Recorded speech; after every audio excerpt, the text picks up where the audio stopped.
കനത്ത മഴയുടെ ദിനങ്ങൾ പിന്നിട്ടാണ് ഇക്കുറി സ്കൂളുകൾ തുറക്കുന്നത്. വെള്ളം കയറിയ വീടുകൾ വിട്ട് ദുരിതാശ്വാസ ക്യാമ്പുകളിലേക്ക് മാറിയവരിൽ കുട്ടികളായ ചിലരെല്ലാം ഇവിടെ നിന്നാണ് ഇന്ന് സ്കൂളിലേക്ക് പോകുന്നത്. വിഷമഘട്ടമെങ്കിലും പുത്തനുടുപ്പും സഞ്ചിയുമായി യാത്രയ്ക്കുള്ള ആവേശത്തിലാണ് കുഞ്ഞുങ്ങൾ.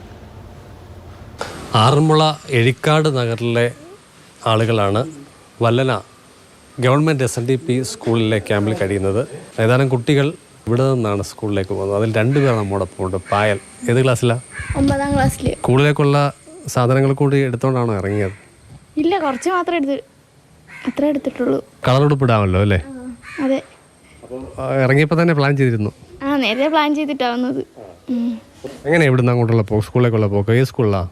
കോടുകുളഞ്ഞി GMHS സ്കൂൾ ബസ് വരും. അപ്പോൾ ഇവിടുന്ന് പോകും. ഈ നിൽക്കുന്ന അഥർവ് 1ാം ക്ലാസ്സിലേക്ക് പോകാനുള്ള തയ്യാറെടുപ്പിലാണ്.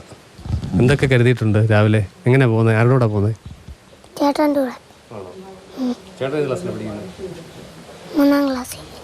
പുതിയ ഉടുപ്പ് വാങ്ങിച്ചോ? കുട വാങ്ങിച്ചോ? എന്നിട്ട് എന്ത് ചെയ്യും? അതൊക്കെ പഴയ തന്നെ മതി. ക്യാമ്പിൽ നിന്ന് സ്കൂളിലേക്ക് പോകുന്നത് ആദ്യ സംഭവമാണോ? ആദ്യ ദിവസം തന്നെ? ഇത് ആദ്യത്തെ ദിവസം തന്നെ സ്കൂളിൽ നിന്ന് ഇങ്ങനെ പോകുന്ന ആദ്യമായിട്ടാണ്. അല്ലാതെ കുറേ ആണോ പോയിട്ടുണ്ട്. എല്ലാ വർഷവും അങ്ങനെയുള്ള സാഹചര്യം ഉണ്ട്? എല്ലാ വർഷവും അങ്ങനെ ആയതുകൊണ്ട് കുഴപ്പമില്ല. നമ്മുടെ ഈ സ്കൂളിൻ്റെ കാര്യം പരിശോധിച്ചാൽ തന്നെ മുഴുവൻ ഏരിയയും നമുക്ക് ക്യാമ്പിനേക്ക് വേണ്ടി വരുന്നുണ്ടോ? അതോ പാതി ഭാഗം മാത്രമേ നമ്മൾ ഉപയോഗിക്കുന്നുള്ളൂ? ചുരുങ്ങിയ വീടുകളേ ഉള്ളൂ. അതുകൊണ്ട് മുഴുവൻ ഭാഗങ്ങളും വേണ്ടതായിട്ട് വരുന്നില്ല. കുറച്ച് ഭാഗങ്ങൾ മതി. ആദ്യത്തെ ദിവസം ആയതുകൊണ്ട് നമുക്ക് സ്കൂൾ പ്രവേശനം എന്ന് പറയുമ്പോൾ എല്ലാവരും നല്ല ഉത്സാഹിച്ച് ഇരിക്കുന്ന സന്തോഷത്തോടിരിക്കുന്ന സമയമല്ലേ. അന്നേ ദിവസം ഇങ്ങനൊരു സാഹചര്യം അതൊരു കുഞ്ഞുങ്ങൾക്കൊരു ബുദ്ധിമുട്ടും വിഷമമൊക്കെ ഉണ്ടാകുമായിരിക്കും. എന്തായാലും കാലാവസ്ഥയിൽ മാറ്റം വന്നിട്ടുണ്ട്. വലിയ താമസമില്ലാതെ ഒരു പക്ഷേ ക്യാമ്പുകൾ പിരിച്ചുവിടാൻ കഴിഞ്ഞേക്കുമായിരിക്കും.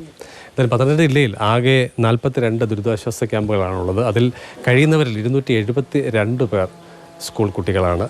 അവരുടെ വിദ്യാഭ്യാസ സൗകര്യങ്ങൾ ഉറപ്പാക്കിക്കൊണ്ടുള്ള കാര്യങ്ങളാണ് സർക്കാരും ആലോചിച്ചിട്ടുള്ളത്. എന്തായാലും കാലാവസ്ഥയുടെ അനുകൂലമായ മാറ്റം ഒരു ശുഭ സൂചന തന്നെയായാണ് കാണുന്നത്. CK Abhilal, Mathrubhumi news.